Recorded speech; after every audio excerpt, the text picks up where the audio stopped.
De lui-même. De lui-même.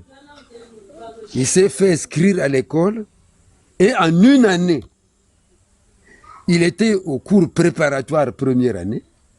Il est trop intelligent. On l'a fait passer au cours préparatoire deuxième année. La même année.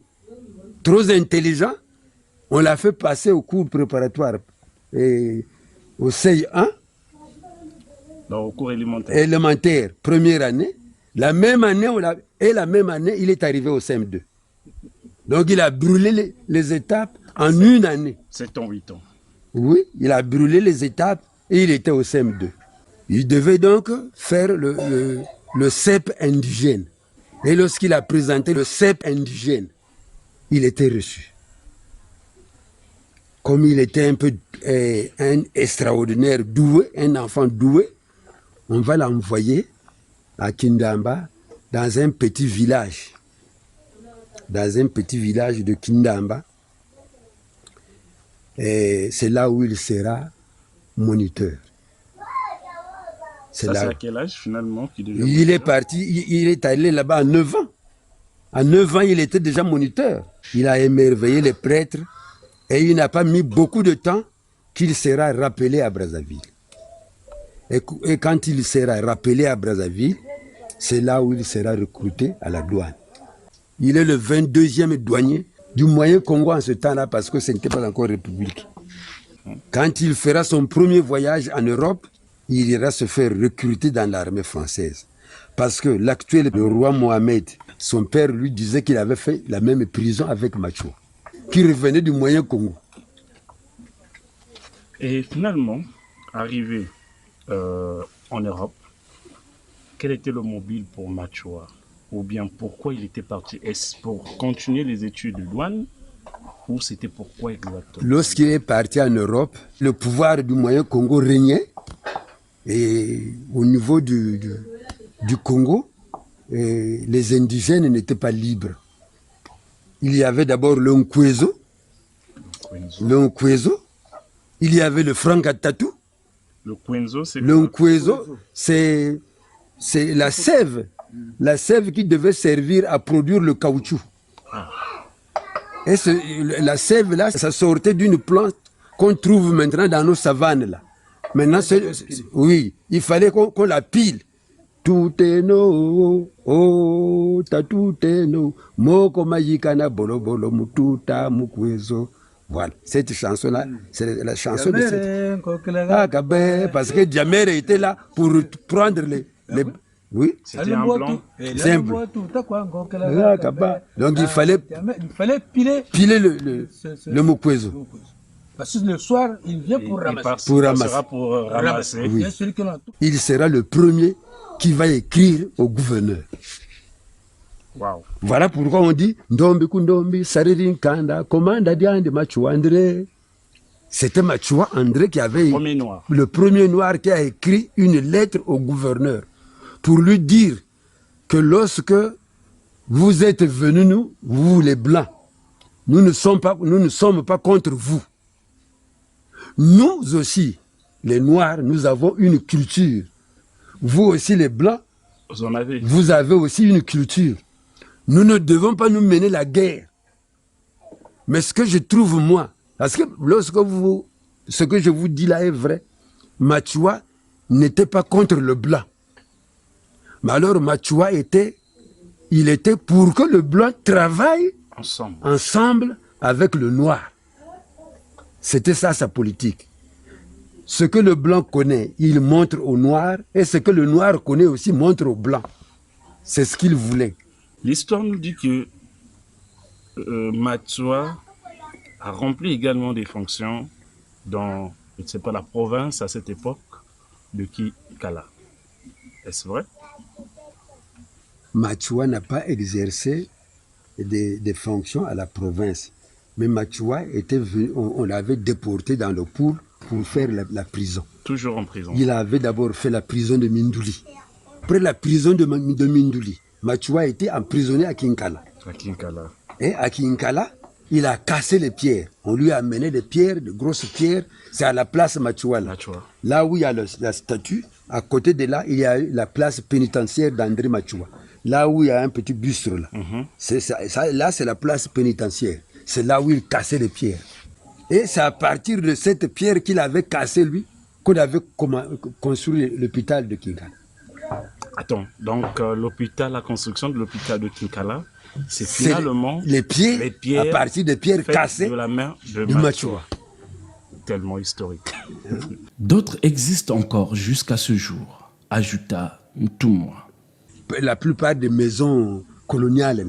C'est à partir de la pierre cassée par Machoua. Pour souvenir, je vais vous donner ce bouquin-là. Vous irez le parcourir.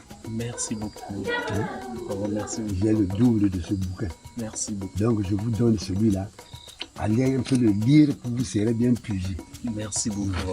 Merci. Moi, je vais vous bakir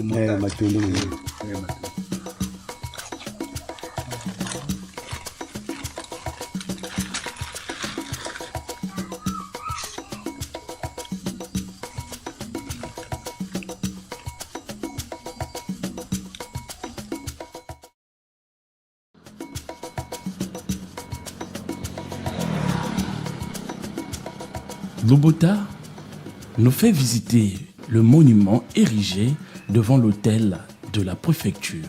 Quelle satisfaction! C'est la place où il cassait la pierre quand il était en prison. Donc c'est ici qu'on a érigé ce petit monument-là. Ah bon?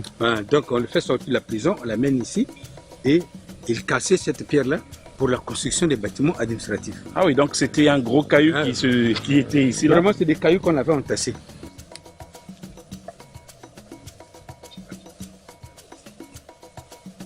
Ça, c'est la statuette d'André Machoua. Ça a été érigé nouvellement parce que la première statuette, c'était derrière ce bâtiment-là. Derrière l'hôtel de la préfecture? De la préfecture, oui. La première statuette, c'était là. Et ça a été cassé par presque un fou. Ah bon? Qui a cassé cette statuette-là. Et après, il fallait qu'on puisse encore faire ériger une autre. Qu'est-ce qui relie la ville, sinon l'agglomération, encore le territoire de Kinkala, à André Grenard Machoua? Bon, André Grenard Machoua, né au Poule, il a fait ses preuves.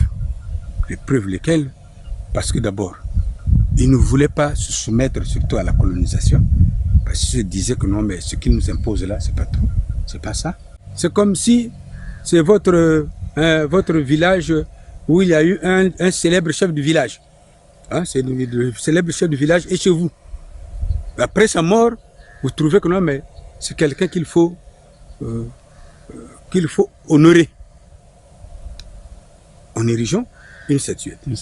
Parce qu'en dehors de cette statuette-là, il y a aussi une autre statuette qu'on devrait ériger à l'autre là, à Madiba.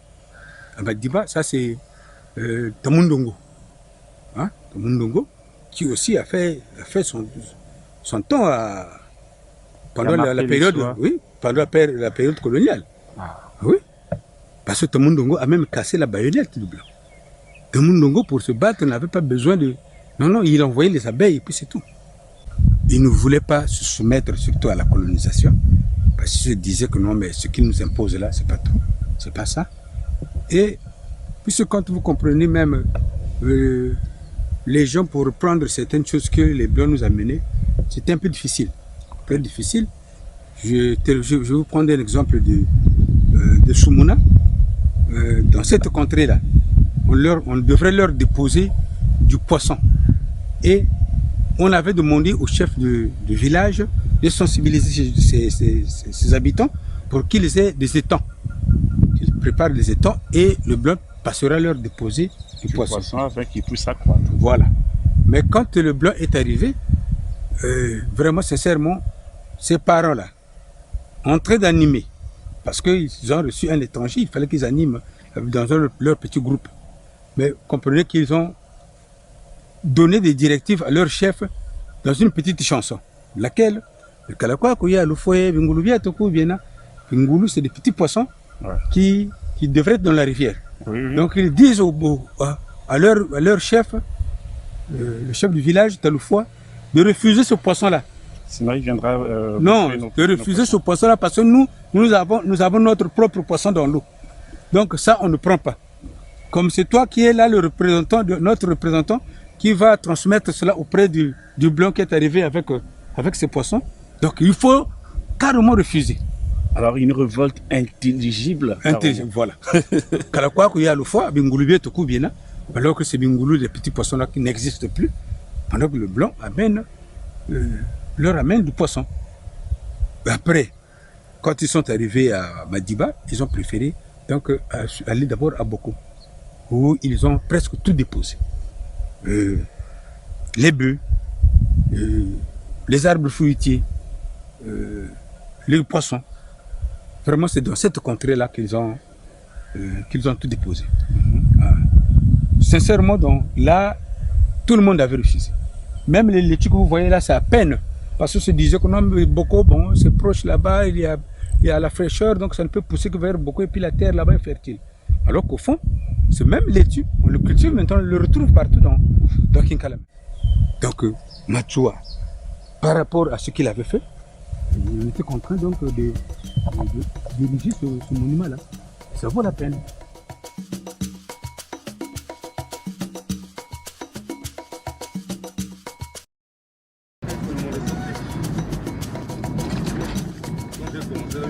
Nous sommes allés aussi contempler la beauté de la rivière Lufulakari et sa chute. Nous sommes arrivés à la rivière Lufulakari.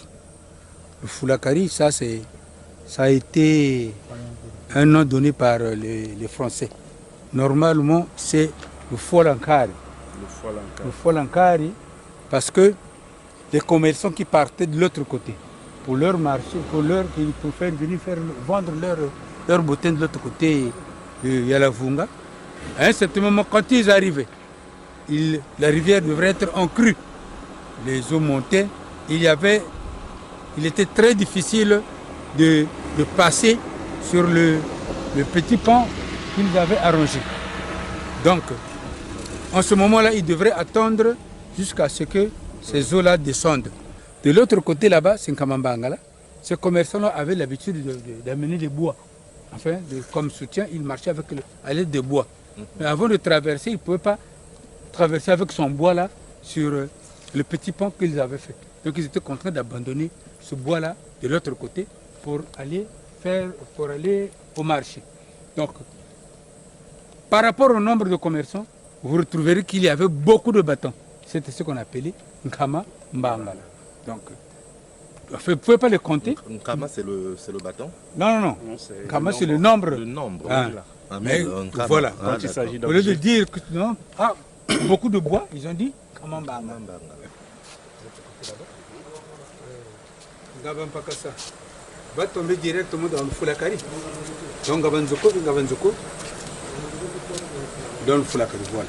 Donc le Fulakari représente également, puisqu'on essaie de lire, représente également la limite de la ville de Kinkala. La ville de Kinkala, oui. La limite entre et la ville de Kinkala.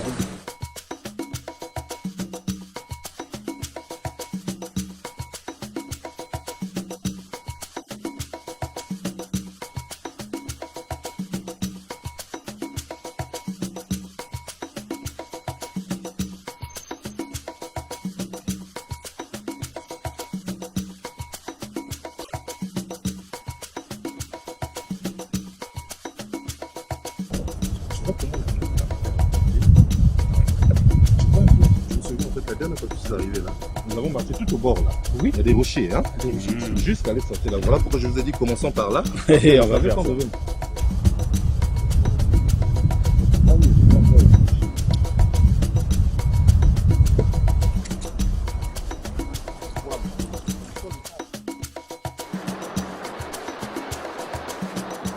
Au retour, nous avons marqué une pause chez Aimé Baudelaire Keleno. Il est le chef du quartier de Yalavunga. Maintenant, ça veut dire le Kofi, Yiti, quelle est l'histoire, il y a Yalavunga, puis il y a le Fulakari. Yalavunga, Tanguine Ntama, Trok et Ilamara, entre les deux rives, Lui qui est venu dans le Fulakari, lui qui est dans le Fulakari. Après, Boberi Touka va avancer pour les pays de Boko, vers les frontières, qu'on a frontières ici dans la zone. Donc, là, Simon Zariberi Ba. Donc, il y a la Vunga Boberi Touka, nous sommes à Chindamba, Mayama, Mpangala, Moukwissa, échange. Dans le temps, Trok Beriata, Moukwissa échange yo, Baba Natabi, Mabio Babakiri Kuna. Mbakasa, Ngombe Zayuma, ainsi de suite. Bobe Gousson, c'est juste à Boko, Baneti Mbiza Mamba. Donc, on se troque yo, Munantango Muna Boba commerce, faut Banavunga. N'importe un carita, faut Banavunga. Donc, Bobe Toulaga, par manque de maison, Nzokani, Niberibatela, Yaleno Kwa Vunga la Seka, Mbajulta, Yotazan, lui le Queen. Donc, il y a la Vunga, car l'Umuchi Bakuiza, Yaleno Kwa Vunga. Mbajubakuiza Yaleno Kwa Vunga. Après l'histoire, après bon peveri kuendana beri kuiza akaga kobela ambe kuzandura yala vunga mbele ambe kuyala vunga mbele du yala vunga ka bongo la nkombi ya yala vunga. Maintenant le Fulakari. Bon, le Fulakari c'est pas le Fulakari. C'est le Fualankari. Donc Muntangui en novembre, tel que ça pleut beaucoup, Bokata no comme fula sajindi. Mamba kwa kwa nsomiri ba chute à l'Ufulakari, ma terre ma bago, nous quoi avec sabugila. Nete moi lala, beri sambamba, beka sabuka mo materimo. Nibe kushimuri, nibe kushimuri ne wavutu sabugila kani donc on doyo juku bagé ni l'Ufulankari. Mundele buki tula, bokata yula, ba parents, boba baga magata metoma, bataba yula, ambon doyo ngumunchi, ambe l'Ufulankari. Mundele Tsonegene, le Fulakari. Et c'est là, la rivière a pris le nom de la Lufulakari, mais c'est pas le Fulakari, c'est le Foie Luankari.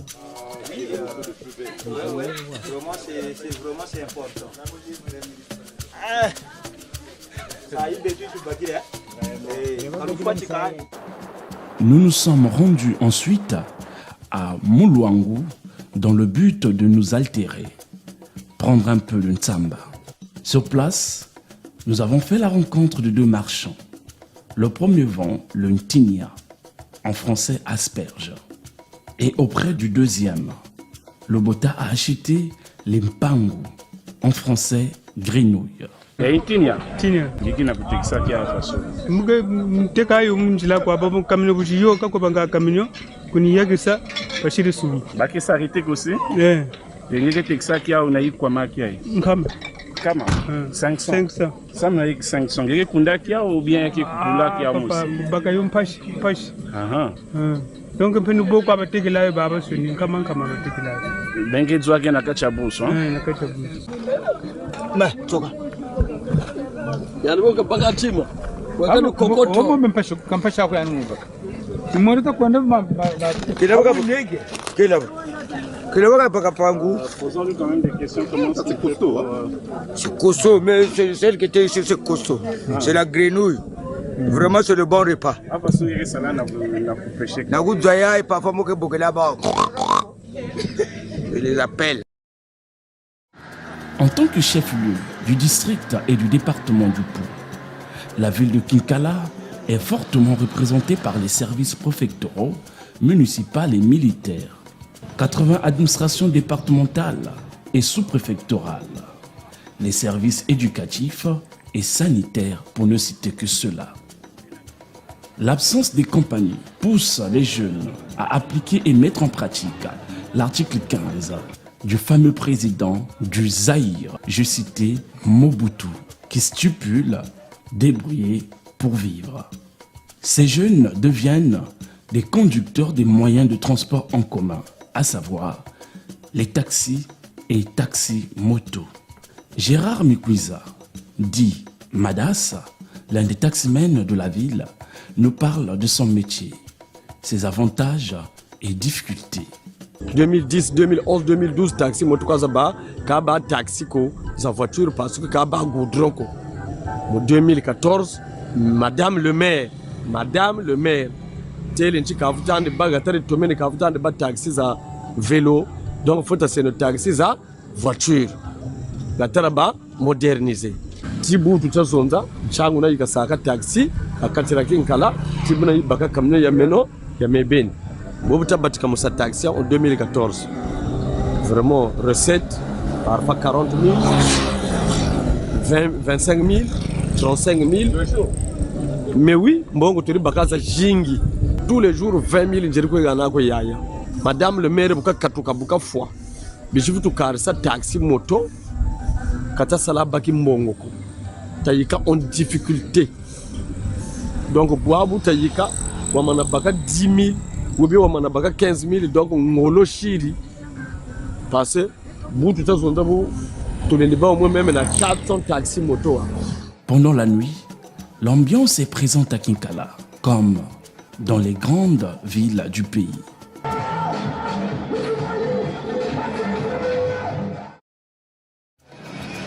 Nous avons passé des séjours inoubliables à Kinkala.